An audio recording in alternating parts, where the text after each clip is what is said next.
नमस्कार दोस्तों, मैं वी चतुर्वेदी आपका Balaji teacher green world publication YouTube channel पर आप सभी मित्रों का स्वागत करता हूं। जैसा कि आप सभी जानते हैं, green world publication YouTube channel की तरफ से लगातार आपको राजीव क्वेश्चन बैंक के जो वीडियो सोल्यूशन हैं वह प्रोवाइड किए जा रहे थे। तो केमिस्ट्री फिजिक्स के वीडियो के साथ साथ बायोलॉजी का जो पोर्शन है वह मेरे द्वारा कंप्लीट कराया जाएगा इस प्लेटफॉर्म पे। जैसा कि आप देख पा रहे हैं, मेरी जो यह वीडियो है आपके लिए सेकंड वीडियो है पहले लेसन की। तो जो जैव प्रक्रियाएं आपका पहला लेसन है उसी में मैं आगे बढ़ूंगा। जैसा कि आपने पहला लेक्चर उम्मीद है देखा होगा, उसमें जो कुछ आपने समझा देखा उसके आगे हमें बढ़ना है। दोस्तों, आगे बढ़ने से पहले वही आपसे रिक्वेस्ट, छोटी सी टाइम विजिट कर रहे हैं तो चैनल को लाइक करें, शेयर करें, सब्सक्राइब करें तथा बेल आइकन दबाना ना भूलें, जिससे कि आने वाली जो भी वीडियोस हैं वो आपको मिलते रहें। बढ़ते हैं अपने टॉपिक की तरफ मेरे बच्चों। जो फोटोसिंथेसिस का प्रोसेस था वो हमने पूरा किया था उस दिन। थोड़ा सा आपको समझाने का प्रयास किया था। जो चीजें आपको न समझ में आई हो, कमेंट सेक्शन में बच्चों आप अपने कमेंट डालें, पूछें। कोई क्वेरी है, कोई क्वेश्चंस हैं, और चीजों को अच्छे से अपने दिमाग में माइंड सेटअप करके रखें और समझ लें उसको। यहां देखें, यहां जो हमें आपको आज पढ़ना है, देखना है, वो क्या है। यहां है प्रकाश संश्लेषण के लिए अनिवार्य परिस्थितियां, कंडीशन नेसेसरी फॉर फोटोसिंथेसिस। सूर्य का प्रकाश, क्लोरोफिल की उपस्थिति, कार्बन डाइऑक्साइड या जल। यानी आपने प्रकाश संश्लेषण की प्रक्रिया पढ़ी थी। आपने कहा था अप्रकाशिकी और प्रकाशिकी अभिक्रियाओं के फलस्वरूप ऊर्जा का निर्माण होता है, या कह दे पौधे अपनी एनर्जी बनाते ही हैं, साथ ही साथ वह एनर्जी हम आपके काम भी आती है। ये बात तो आपके समझ आ गई थी। अब इसी क्रम में आगे जब हम बढ़ेंगे तो हमें यह ध्यान देना होगा, क्या सूर्य का प्रकाश न रहे तो फोटोसिंथेसिस होगी? तो आपके सामने यह प्रश्न होगा तो आप कहेंगे नहीं। बहुत तेज रहेगा तब भी नहीं होगी, बहुत धीमा रहेगा तब भी नहीं होगी। उसका एक पर्टिकुलर टाइम पीरियड है, पर्टिकुलर रेज है, वह पड़ती है जब तब एक्टिवेट होता है इलेक्ट्रॉन्स, और फोटोसिंथेसिस प्रक्रिया प्रोसेस आराम से चलता है। यानी तेज है अगर लाइट तब भी नहीं है, धूप तेज हो रही है तभी फोटोसिंथेसिस डिस्टर्ब होगा। तो इस तरह से कम या ज्यादा दोनों कंडीशन में क्या होगा, सूर्य के प्रकाश के होने में प्रकाश संश्लेषण की प्रक्रिया क्या होगी, बाधित होगी। आगे बढ़े, क्लोरोफिल की उपस्थिति में अगर क्लोरोफिल ना पाया जाए तो आप जानते हैं एनर्जी कैरियर है, एनर्जी पकड़ने वाला है, पिछले लेक्चर में आपने देखा था। तो जब वही नहीं रहेगा तो क्लोरोफिल के न रहने पे ऊर्जा पकड़ी नहीं जा पाएगी। कौन सी ऊर्जा? सूर्य के प्रकाश की ऊर्जा, जिसे हमें रासायनिक ऊर्जा में बदलना है। पौधे रासायनिक ऊर्जा में जिसे बदलते हैं, ठीक है। तो वो चीज न होने पे, यानी क्लोरोफिल के न होने पे भी प्रभाविता होगी। ठीक। अगली बात कार्बन डाइऑक्साइड की। जो कार्बन डाइऑक्साइड है मेरे बच्चों, आप जानते हैं यह मुख्य पोर्शन हो जाता है भोजन निर्माण का पौधों के लिए। तो अगर इनकी भी मात्रा कमोबेश है तो वह भी क्या करता है, प्रभावित करता है फोटोसिंथेसिस या प्रकाश संश्लेषण की प्रक्रिया। हालांकि आज का जो एनवायरनमेंट है, ग्लोबल वार्मिंग के टाइम पे कार्बन डाइऑक्साइड की मात्रा बढ़ती जा रही है लगातार, तो कम की कोई बात तो नहीं है। लेकिन फिर भी अगर उस इन्वायरमेंट में कम है तो प्रभाविता रहेगी, इस बात को ध्यान रखिए। बढ़ते हैं अगले बात की तरफ। अगला पोर्शन दिया है जल। आपकी जानकारी के लिए बता दें मेरे बच्चों कि आप फोटोसिंथेसिस प्रोसेस में देख रहे हैं कि 12 मॉलिक्यूल, मैंने बताया है, जल का उपयोग हो रहा है। अगर पर्याप्त जल की मात्रा नहीं मिलेगी तो उस कंडीशन में भी आप देखेंगे क्या होगा, प्रकाश संश्लेषण रुकने लगेगा, धीमा हो जाएगा। ठीक। तो ये चीज आपको रखनी है क्लियर। देखें अगला जो पोर्शन है जंतुओं में पोषण, न्यूट्रिशन एनिमल, जंतुओं का पादपों तथा अन्य जंतुओं से प्राप्त भोजन कैसे अंतर होता है, थोड़ा सा देखते हैं। जैसा कि आपने देखा कि पहले पौधे में भोजन कैसे बनता है, पौधे अपना भोजन निर्माण कैसे करते हैं बच्चों, यह चीज आपने समझा। प्रकाश संश्लेषण के द्वारा उन्होंने ग्लूकोज जैसे पदार्थ को बनाया और उसको संरक्षित किया मंड के रूप में, और फल सब्जियां या अनाज के रूप में हम आप क्या करते हैं, उनके बनाए हुए पदार्थ को सीधे तरीके से यानी प्रत्यक्ष या परोक्ष रूप से क्या करते हैं, यूज करते हैं, और भोज्य पदार्थ जो अपना है यानी जो हेटेरोट्रॉफ हैं यानी विषम पोषी जो जीव हैं वो उनसे प्राप्त करते हैं। अब जो विषम पोषी जीव हैं उनके लिए देखिए लिखा है, जंतुओं में जो पोषण है दोस्तों वह पौधों तथा अन्य जंतुओं किससे मिलता है, पौधे से मिलता है प्लस अन्य जंतुओं से मिलता है। अब यहां ध्यान दीजिएगा, पौधे की अगर हम बात करें तो पौधे से बच्चों आप फल ले रहे हैं, सब्जियां ले रहे हैं, कुछ शाकीय सब्जियां ले रहे हैं जैसे पालक, मेथी, चौराई, इस तरह की चीजें खा रहे हैं, ठीक है। और चावल हुआ, गेहूं हुआ, इस तरह के अनाज यूज कर रहे हैं, यह भी पौधे से मिल रहा है। दालें प्रोटीन के जो सोर्स हैं उनको यूज कर रहे हैं, वो भी मिल रहा है। तो ये सारे पोर्शन आप पौधे से ले रहे हैं। अब ये मत कहिए अगर पिज्जा बर्गर खाते हैं, पिज्जा बर्गर भी क्या होता है, इन्हीं सबसे मिलके बना होता है, ठीक है। तो आपके टेस्ट के लिए पैसा कमाया जा रहा है ना, बेच बेच के आपको खिला करके जंक फूड, ताकि आप बीमार बने।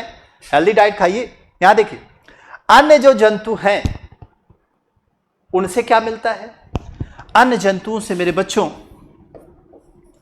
घी का पोर्शन हम ले लेते हैं,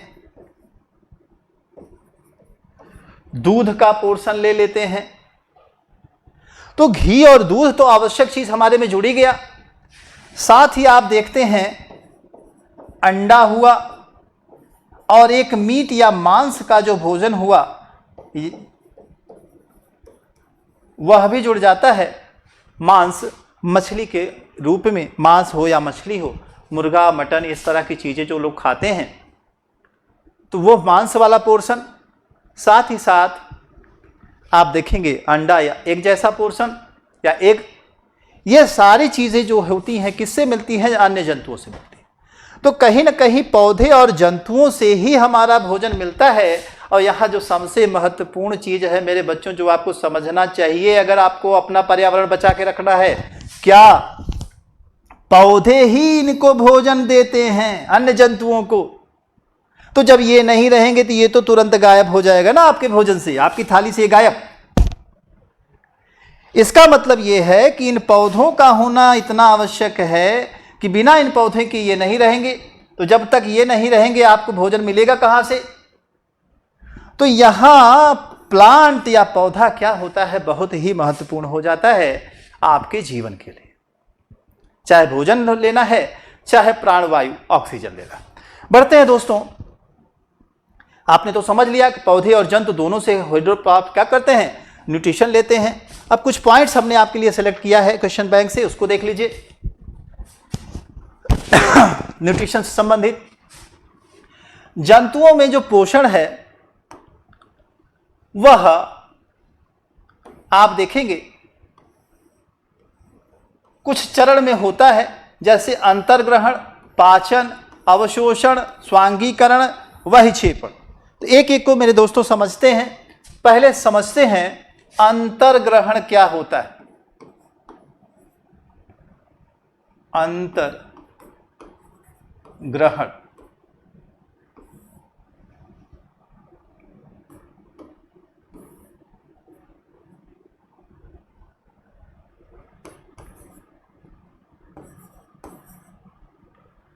फिर है क्या, पाचन।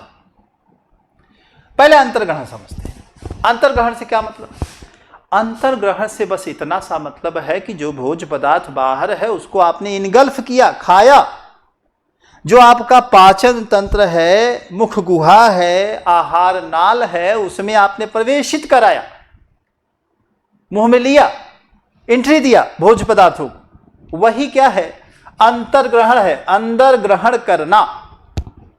भोजन के पदार्थ जो हैं, चाहे वो एनिमल से मिलने वाले हों, चाहे प्लांट से मिलने वाले हैं, उनको हम अपने शरीर में ले रहे हैं, डाइजेस्टिव ट्रैक में ले रहे हैं, यहाँ कहते हैं एलिमेंट्री का नाम ले रहे हैं, पाचन तंत्र में उसका उपयोग कर रहे हैं। तो वो जो लेना है भोज्य पदार्थ को अपने मुख गुहा में, मुंह में, वो क्या है? अंतर्ग्रहण। अब जिनके पास मुख नहीं है, ऐसे ऑर्गेनिज्म हैं, उनके पास दूसरे ऐसे अंग हैं जो भोज्य पदार्थों को लेते हैं। जैसे मच्छर देख लिए, मच्छर में क्या होता है? मच्छर क्या करता है? ब्लड सक करता है, सकिंग आर्गन है उनके पास।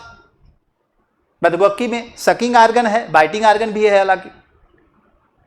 तो ऐसे बहुत से जीव हैं जो लिक्विड फॉर्म में भोजन को लेते हैं, तो उनके पास दूसरे अंग, अंतर्ग्रहण हो रहा है उसमें भोज्य पदार्थों का।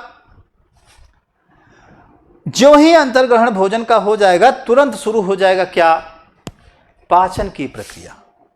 अब पाचन है क्या, इस चीज को समझ लीजिएगा। पाचन बच्चों, आपके या किसी भी जीव के शरीर में एक ऐसी बायोलॉजिकल प्रोसेस है या जैव प्रक्रिया है जिसमें खाए हुए पोषक पदार्थों को छोटे छोटे भागों में तोड़ दिया जाता है, और वह भाग इस तरह के होंगे जिसको कि हमारा जो इंटेस्टाइन है या जो जीव है उसका पाचन तंत्र है, या कहते आंत है, या फिर कह दें उसकी कोशिकाएं हैं, वह उन्हें अवशोषित कर लें। भाई कोई जीव एक शरीर का है तो उसमें पाचन तंत्र तो है नहीं, कोशिका ही है, तो वो उसको अवशोषित कर सके, इस तरह उनको तोड़ दिया जाए। अगर वो बड़े पदार्थ के रूप में है, बड़े मॉलिक्यूल के रूप में है, तो उनको ऑब्जॉर्ब नहीं किया जा सकता, जैसा कि आप जानते हैं। तब उनको तोड़ करके पाचन में क्या किया जाता है? जो आपने खाया छोटा किया जाता है, और उसी को क्या करता है, जो हमारा पाचन तंत्र है या जो जो जीव है उसमें एब्जॉर्प्शन के लिए, अवशोषण के लिए जो भी प्रक्रियाएं हैं, उनके थ्रू उसको अवशोषित किया जाता है। बड़े जीवों में वही काम पाचन तंत्र में आंत करती है, अवशोषित करने के बाद उसको ब्लड में भेज देती है, और ब्लड अलग अलग वेन्स आर्टरीज के बेस पे अलग अलग हिस्सों में शरीर के ले जाकर के पहुंचाता है, और जो पाचन की प्रक्रिया है वो क्या है? यही कंप्लीट हो जाती है। तो पाचन आपने देख लिया। अब पाचन के बाद जो है अगला है अवशोषण।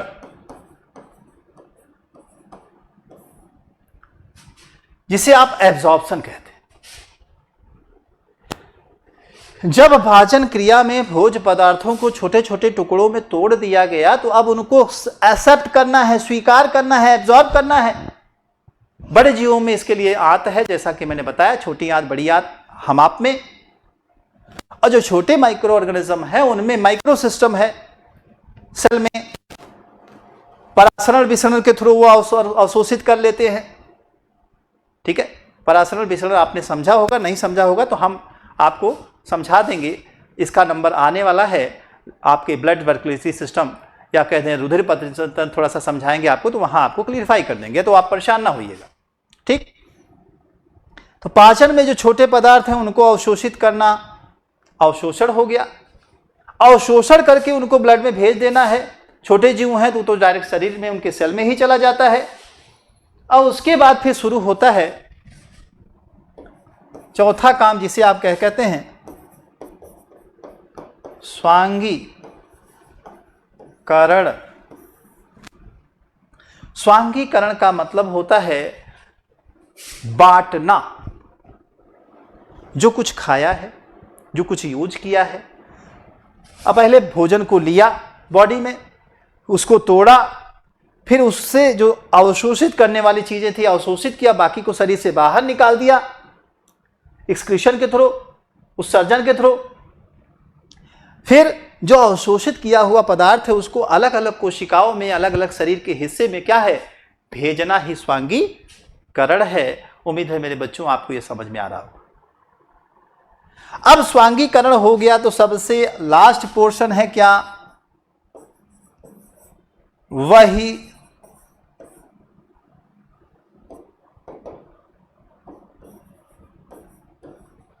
क्षेपण क्या है? वही क्षेपण यानी शरीर के हिस्से से जो कुछ ये पचा हुआ पदार्थ है, उनके अलावा कुछ त्यज्य पदार्थ हैं, वेस्ट प्रोडक्ट हैं, उनको शरीर से बाहर निकालना ही क्या है? वह क्षेपण, या इंग्लिश में इंजेशन कहते हैं। तो दोस्तों, इंजेशन, डाइजेशन, एब्जॉर्प्शन, एसिमिलेशन और इजेशन, इन प्रोसेसेस के थ्रू क्या होता है? पाचन की जो प्रक्रिया है किसी भी जीव में क्या होती है? संपन्न।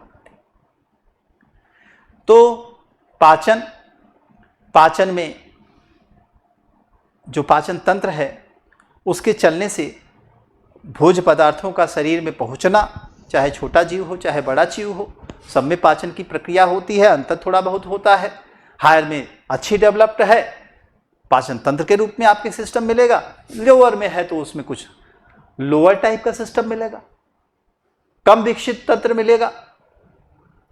तो ये कुछ प्रोसेस है, थोड़ा सा इनको देख लीजिए। थ्योरी में क्या दिया गया है? शरीर के अंदर भोजन का ग्रहण करना ही क्या है? अंतर्ग्रहण। पाचन में क्या है? बृहद यानी बड़े, अविलेय जो घुलनशील वाले जो अणु हैं उनको क्या करना? अंतर्ग्रहित कर देना भोजन के जल के रूप में, और फिर अणुओं को उनको छोटे छोटे पोर्शन में क्या कर देना? तोड़ देना। अवशोषण की बात करें तो अवशोषण में क्या है? पचित जो भोजन आत्म हैं उनको ब्लड में पहुंचाना एब्जॉर्प्शन के बाद, ये वाला पोर्शन हो गया। ठीक है। एसिमिलेशन का काम है कि ब्लड क्या करेगा? जो अपचित भोज्य है उनको निकालेगा, साथ ही साथ जो उसने अब्जॉर्ब किया है पोषक पदार्थ उनको अलग अलग कोशिकाओं में भेजेगा, जिससे ऊर्जा का प्राप्त होना होगा, वृद्धि होगी, मरम्मत होगी। यह सारी प्रक्रियाएं हो पाएंगी पूरे शरीर। और वह क्षेपण में जैसा कि मैंने पहले से ही आपको बता दिया था कि जो अपचित भोज्य पदार्थ होंगे उनको शरीर से बाहर निकालने का काम होगा। ये चीजें क्लियर हो जाएंगी। तो ये आपका भाई क्षेपण, ये 5 स्टेप। आपको यह भी कहा जाता है कि सिस्टमैटिक क्रमवार से आप करिए। कोई भी जो ये सिस्टम है एक क्रम से, इनको आप ऊपर नीचे नहीं कर सकते। इस चीज को देखिएगा, आपको अरेंज करने के लिए भी एमसीक्यू में क्वेश्चंस आते हैं, जिनको आप माइंड सेटअप कर लीजिएगा। बढ़ते हैं अगले पोर्शन की तरफ दोस्तों। अगला जो पोर्शन है, कुछ पॉइंट्स हैं मनुष्य से संबंधित, जिसे आपको यहां देखना है। क्या मानव में पोषण से संबंधित कुछ जो पॉइंट्स हैं इनको देखें आप। पोषण मानव मनुष्य में पहला पॉइंट है, मानव में जो पोषण है क्या है? पाचन तंत्र से होकर पूर्ण होता है। अब एक मामला आ गया पाचन तंत्र का, और तंत्र का ही मतलब यहां आपको समझना है, बाकी पाचन तो आप जानते हैं। तंत्र का मतलब होता है मेरे दोस्तों सिस्टम, और सिस्टम में क्या होता है? छोटे छोटे छोटे छोटे ऑर्गन आपस में मिल करके कोई एक काम करते हैं। ऐसे समझिएगा। आपको लोअर क्लासेस में बताया गया था कि कोशिका से मिलने से क्या बनता था? ऊतक बनता था। लेकिन यहां एक चीज ध्यान रखिएगा, ऊतक में कार्य के आधार पे, संरचना के आधार पे और जन्म के आधार पे समानता होनी चाहिए कोशिकाओं में, तभी ऊतक होगा। ठीक है। ऊतक के मिलने के साथ बनता था क्या? अंग या आर्गन, और यही अंग आपस में मिल करके क्या बनाते थे? अंग तंत्र, ऑर्गन सिस्टम। और उसी ऑर्गन सिस्टम का एक हिस्सा आपको मिल रहा है पाचन तंत्र के रूप में, डाइजेस्टिव सिस्टम का। यानी इनकी कड़ी आपस में जुड़ी हुई है मेरे बच्चों, और कई अंग आपस में मिल करके काम करते हैं, तो पाचन तंत्र का एक सिस्टम आपका डेवलप होता है। अगला पॉइंट देख लीजिए। मानव पाचन तंत्र में आहार नाल तथा सहायक ग्रंथियां होती। जाहिर सी बात है, मुंह में कोई भी भोज्य पदार्थ अब डालते हैं तुरंत सलाइवा का सिक्रीशन हो जाता है। माउथ पोर्शन में आप में संख्या में दोस्तों 6, और जोड़ी की बात करें तो 3 जोड़ी सलाइवरी ग्लैंड यानी सलाइवा सिक्रीट करने वाली, स्रावित करने वाली जो ग्रंथियां हैं, लार ग्रंथियां जिन्हें आप कहते हैं, वो पाई जाती है टंग्स के नीचे वाले पोर्शन में, यहां ज्वाइंट्स के आसपास, है ना। इस तरह से यहां से जुड़ा हुआ दो दो की संख्या में 6 संख्या में देखिएगा 6 और जोड़े में कहेंगे 3 क्या है, ग्लैंड। मतलब माउथ पोर्शन से ही पाचन क्रिया प्रारंभ करने के लिए जो सहायक ग्रंथियां हैं उनका होना प्रारंभ हो गया। और ग्रंथियों से मतलब क्या है, कुछ ऐसे स्ट्रक्चर जो श्रावण का काम करें, कुछ स्रावित करें, सिक्रीट करें, उन्हें ग्रंथियां कहते हैं। ध्यान दीजिएगा। तो इस तरह से मेरे बच्चों यहां आपका दूसरा पॉइंट हुआ। तीसरा देखें, यहां मनुष्य के आहार नाल में मुख, ग्रसिका, ग्रासन नली, आमाशय, छोटी आंत, बड़ी आंत, मलाशय और गुदा, ये इतने हिस्से होते हैं। आहार नाल मुंह से शुरू होती है और एनस वाले हिस्सा जिसे आप गुदा कहते हैं वहां समाप्त होती है। देखिए मुंह यहां आहार नाल शुरू होने के बाद फिर गुदा वाले स्थान पर खत्म हो रही है और ये बीच वाले हिस्से, ठीक है। मुख होगा, ग्रसिका होगी, ग्रसनी होगी, आमाशय यानी पेट वाले हिस्से को आप आमाशय कहते हैं, यह भी आप जानते हैं। छोटी आंत, बड़ी आंत, मलाशय तथा गुदा, ये सारे हिस्से हैं, क्रमवार हैं मेरे बच्चों, मुंह से एनस तक। और ट्यूब विद इन ट्यूब कहते हैं मनुष्य के शरीर को, क्योंकि मनुष्य के शरीर में एक ट्यूब जैसा स्ट्रक्चर होता है जिसमें भोजन हम डालते हैं, जिसका डायरेक्ट कांटेक्ट कभी भी किसी भी हिस्से से और नहीं होकर के वह मुंह से जाता है और पचाने के बाद जो पचने वाले पदार्थ हैं वो तो चले जाते हैं शरीर में, बाकी को शरीर से बाहर मल के रूप में निकाल दिया जाता है, त्यज्य पदार्थ के रूप में, एक्सक्रीटा के रूप में निकाल दिया जाता है। एज यू नो दैट, ठीक है, आप जानते हैं इस चीज को। अगला जो है लार ग्रंथियां, यकृत और अग्नाशय, ये 3 ग्लैंड बहुत इंपॉर्टेंट हैं। पहला लार ग्रंथियां, फिर मेरे बच्चों यकृत का रोल, उसके बाद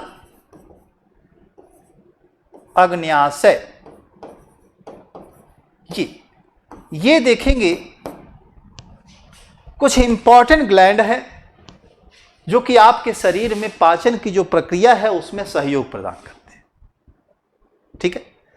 लार के बारे में, यकृत के बारे में, अग्न्याशय के बारे में, इन सब में कुछ न कुछ पाचक रस होंगे जो कि पाचन प्रक्रिया में क्या करेंगे, आपके डाइजेस्टिव सिस्टम में सहयोग करेंगे। और पाचन है क्या, जो कॉम्प्लेक्स मटेरियल हैं, जटिल पदार्थ हैं, उनको छोटे सरल पदार्थों में तोड़ देना, और वही सरल पदार्थ क्या होंगे, पाचन तंत्र के द्वारा, जिसमें आप छोटी आंत बड़ी आंत की बात करते हैं, उनके द्वारा अवशोषित किया जाएगा। बड़े मानव में पाचन मुख्य से प्रारंभ होकर के दांतों के भोजन को छोटे छोटे टुकड़ों में काटते हैं, चबाते हैं, पीसते हैं। फिर लार ग्रंथियां एंजाइम स्रावित करती हैं, रसायन पाचन होता है। मनुष्य की लार ग्रंथियां में एमाइलेज एंजाइम पाया जाता है जो भोजन में स्टार्च का क्या करता है, पाचन करता है। तो ध्यान दीजिएगा, लार ग्रंथियों से लार या सलाइवा निकलता है जिसमें पाचक एंजाइम कौन सा पाया जाता है मेरे दोस्तों, एमाइलेज। और यही जो एमाइलेज है, एमाइलेज एंजाइम क्या होता है, कार्बोहाइड्रेट के पाचन के लिए जिम्मेदार होता है। तो मुख में रोटी का टुकड़ा जब आप रखते हैं तो स्टार्टिंग में नहीं, लेकिन थोड़ी देर चबाने के बाद वो आपको हल्की मीठी लगने लगती। तो यही जो एमाइलेज एंजाइम है भोजन को क्या करता है, उस पदार्थ को पचाना शुरू कर देता है। तो उसको ग्लूकोज के रूप में जब तोड़ना शुरू कर देता है तो पाचन आपका क्या है, होने लगता है, वही ग्लूकोज आपको मीठा दिखता है, ठीक है। तो यहां आप देखेंगे एमाइलेज एंजाइम का काम, साथ ही साथ एक काम और महत्वपूर्ण है इस एंजाइम का, कि अगर कोई माइक्रो ऑर्गेनिज्म भोज्य पदार्थ में चला गया है तो उसको माउथ पोर्शन में ही मारने का काम करता है, ठीक है। आपने देखा होगा जो लोअर ऑर्गेनिज्म हैं, छोटे जीव हैं, वो अपने घाव आदि को मुख से, जीभ से चाट देते हैं। होता क्या है मेरे बच्चों, वो उनका घाव कोई दवा तो नहीं लगाता।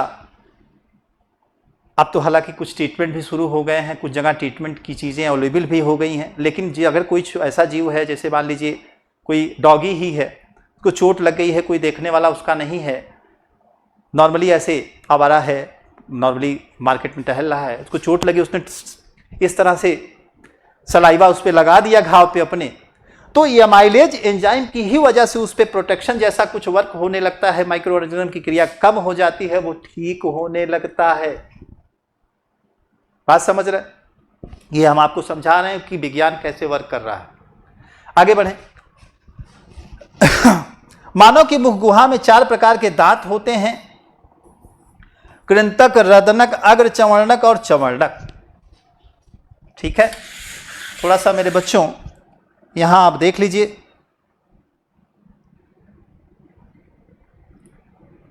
डेंटल फार्मूला जिसे आप दंत सूत्र कहते हैं, 2123/2123 ये बड़े का है, यानी एडल्ट का dental formula. 2 1 3 3 3 6 2 8, 8 × 2 upon 8 × 2 is equal to 60 + 60 16 होता क्या है 32। ये 32 नंबर ऑफ टीथ किस में होते हैं? बड़ों में होते हैं, जिसमें पहला है कृंतक, फिर रदनक, अग्र चवर्णक, फिर मेरे दोस्तों थोड़ा उल्टा हो गया, यहां होना चाहिए था ये वाला पोर्शन, फिर चवर्णक। ठीक है, यानी कृंतक, रदनक, अग्र चवर्णक और फिर चवर्णक। ठीक है, थोड़ा सा इसको देख लीजिए।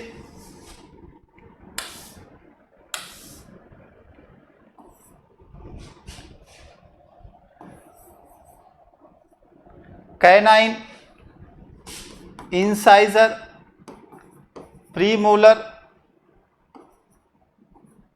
और मोलर, ये तीत होते हैं। इनकी जो ये देख रहे हैं ऊपर वाला पोर्शन, नीचे वाला पोर्शन दोस्तों, ये जो जबड़ा है, जबड़े वाला हिस्सा, उसका आधा हाफ ये वाला पोर्शन जो मैंने ऐसे कर दिया, इसमें आधे हिस्से में जितने दांत होंगे वो बताया गया। यानी इतना हिस्सा आपका दांत जो रख रहा है वो यहां लिखा है 2, यानी 2 कैनाइन टीथ आपके इस हिस्से में पाए जाएंगे। 2 इधर हैं, 2 इधर हैं, यानी 4 हो गए। तो 2 ऊपर 2 नीचे दिखा दिया, तो यहां लेफ्ट राइट के बेस पे 4 हो गए, ऊपर नीचे के बेसिस पे क्या हो गया, वही 8 हो जाएगा। यानी इनकी संख्या क्या हो गई, 4 ऊपर 4 नीचे। ठीक है, ये ऊपर नीचे 2 आधे का दिखाया गया है। पूरा करेंगे तो एक तरफ 4 एक तरफ 4 है ना। इसी तरह से इंसाइजर है, जिसमें एक तरफ आधा एक हिस्सा जो है उसमें 1 है, दोनों तरफ 2 हैं, ऊपर नीचे मिला ले 4 हैं। तो ये हो गया दोस्तों, यहां देखेंगे 8 हो गया, यहां देखेंगे 4 हो गया, यहां देखिए यहां भी क्या है, मामला 8 का ही है अग्र चवर्णक का।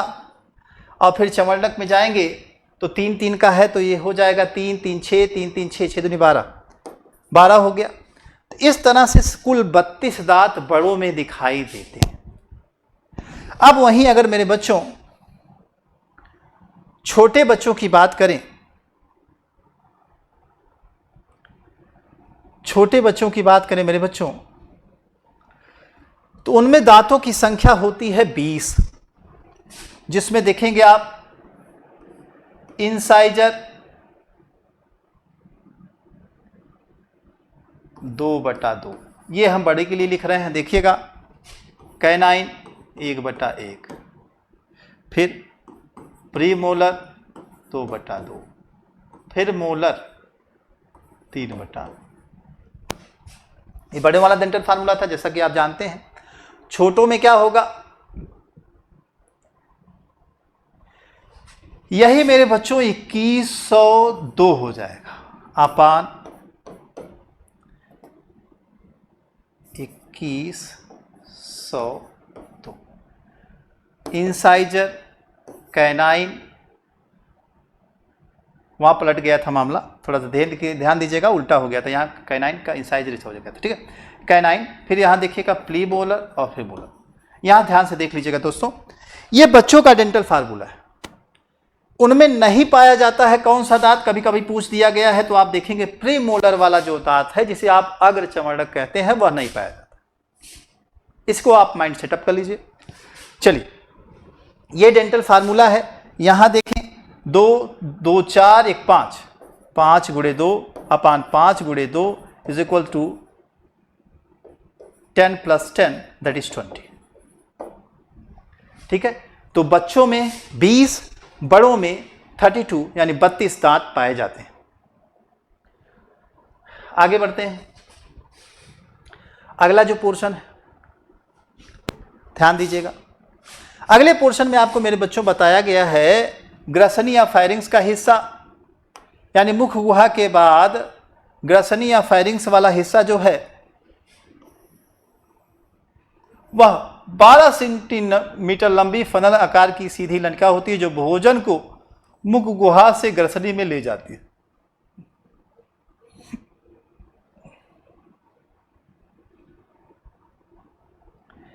अगर आप देखें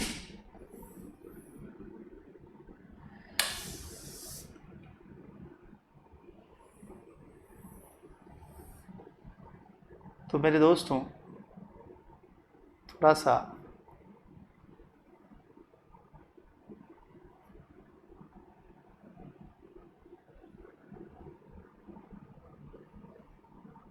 एक रफ आइडिया आपको दे रहा हूं, नाक देख के हंसिएगा, ठीक है मेरे बच्चों।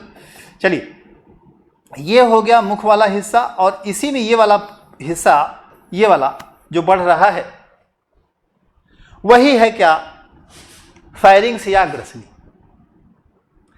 आगे चल के यही 2 हिस्सों में बट जाती है। आगे आप देखेंगे जिसे विंड पाइप, वायुनाल, भोजन वाली पाइप यानी ग्रसनी, उसके ओइसोफेगस कहते हैं, उसके बेस पे देखेंगे। तो बढ़ते हैं, देखिए यहां 12 सेमी लंबी फनल के आकार की सीधी नलिका होती है जो भोजन को मुखगुहा से ग्रसनी में ले जाती है, मुखगुहा से आगे बढ़ा करके ले जाती है, 12 सेंटीमीटर लंबी। आगे, अच्छा हाँ, इसमें बढ़ता कैसे है, पेरिस्टैटिक मूवमेंट होता है जिसे क्रमानुकुंचन गति के रूप में आप जानते हैं। गति का नाम क्या है, क्रमानुकुंचन गति। आगे बढ़ते हैं, ग्रसनी नलिका यह एक लंबी नलिका संरचना होती है जो भोजन को ग्रसना से आमाशय तक ले जाती है।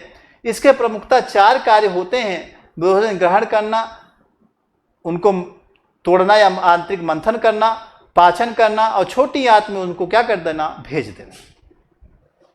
अब दोस्तों, जब छोटी आंत में भोजन चला गया तो आमाशय की जो जठर ग्रंथियां हैं, जठर रस उसमें क्या करेंगी, स्रावित करेंगी। आमाशय की चर्चा आपसे हुई थी। आमाशय का हिस्सा क्या है, पेट वाला हिस्सा, उसी में जठर रस होगा जिसमें हाइड्रोक्लोरिक अम्ल उपस्थित होगा, यानी HCl प्लस पेप्सिन नामक एंजाइम, लाइपेज नामक एंजाइम, ये सब क्या करेंगे, भोजन को अम्लीय बनाने के साथ साथ भोजन को क्या करेंगे, तोड़ेंगे, पचाएंगे। ठीक है, कुछ म्यूकर जैसी चीजों की भी उपस्थिति बताया गया है।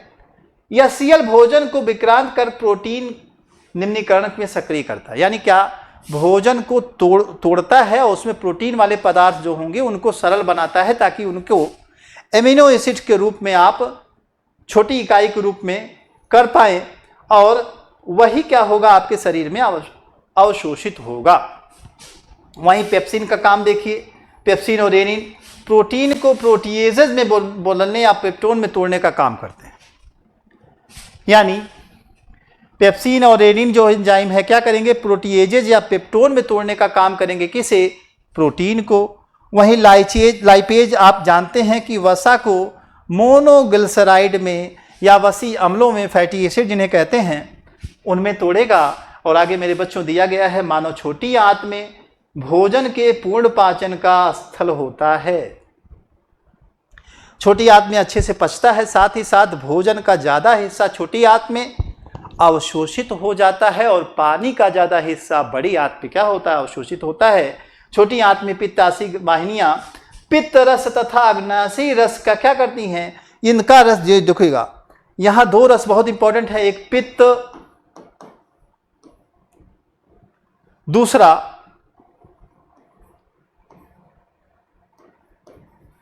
अग्नाशयी। ठीक है, इन रसों का क्या होता है, इसी छोटी आंत में सम्मिश्रण होता है और भोजन और पचता है, एब्जॉर्ब होता है।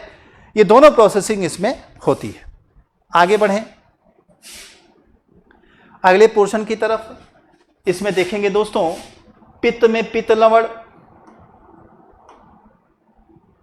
पित्त में पित्त लवण वर्णक होते हैं। पित्त लवण वसाओं को पायसित करके लाइपेज क्रिया को सुगम बना देते हैं। ठीक है, अग्नाशयी रस में तीन अपक्रियाएं एंजाइम होते हैं, एक होता है प्रोटीएज, दूसरा अग्नाशयी लाइपेज, तीसरा अग्नाशयी एमाइलेज। याद रखेंगे, प्रोटीएज, अग्नाशयी लाइपेज, अग्नाशयी एमाइलेज, इन सबका पाचन ही काम होता है में। छोटी आंत क्या करती है, बृहद भाग आंती रस का निर्मुक्त करती है, निकालती है, जो भोजन के पाचन में हेल्प होगा। छोटी आंत पाचित भोजन के अवशोषण का प्रमुख स्रोत है, ये भी मैंने आपको बताया, जिसमें क्या होता है, फिंगर या अंगुली के समान कुछ प्रवर्ध निकले रहते हैं, जिन्हें आप रसांकुर कहते हैं। इन्हीं से क्या होता है, भोजन का अवशोषण होता है। छोटी आंत बड़ी आंत में खुलती है, जहां पाचित भोजन से जल और जीवन का अवशोषण होता है। तो क्या कहा है हमने अभी थोड़ी देर पहले कि वहां पानी का अवशोषण होगा, किसमें, बड़ी आंत में। और मल पदार्थ मलाशय से पहुंचकर गुदा के रास्ते शरीर से बाहर चला जाता है। ठीक है, रसांकुर देख लीजिए मेरे बच्चों, ये इंटेस्टाइन वाला हिस्सा है और इसमें जो इसकी वाल है अंदर की तरफ इस तरह से फोल्ड की हुई होती है। यहां भी देख लीजिए, वाल जो है क्या करेगी, फोल्ड की हुई है। भोजन इस हिस्से से ऐसे मूव करके आगे बढ़ रहा है, तो इनको इस जगह पे जगह मिलती रहती है ना। ये फिंगर जैसे जो स्ट्रक्चर हैं उन भोजन को कस करके, पकड़ करके, दबा करके उनके अब्जॉर्प्शन में भी हेल्प कर देते हैं, साथ ही साथ उनका जो एरिया है, क्षेत्रफल है, वह भी बढ़ा देते हैं। तो विलाई से क्या होता है, एरिया भी बढ़ जाता है और अच्छे से पुश आउट करके उनसे एब्जॉर्प्शन का जो प्रोसेस है वह भी कंप्लीट कराते हैं। तो इन शॉर्ट वे आपका ये डाइजेस्टिव सिस्टम लाइफ प्रोसेसेस में मेरे दोस्तों कंप्लीट होता है। आपको नेक्स्ट क्लास में दोस्तों मिलेंगे अगली वीडियो के साथ। यहाँ इतना ही। चलने से पहले दोस्तों फिर से आपसे वही request, green word publication YouTube channel को आप लाइक करें, शेयर करें, सब्सक्राइब करें, बेल आइकन दबाना न भूलें, ताकि जो भी वीडियो अपलोड हों वो आपको यथाशीघ्र मिलते रहें।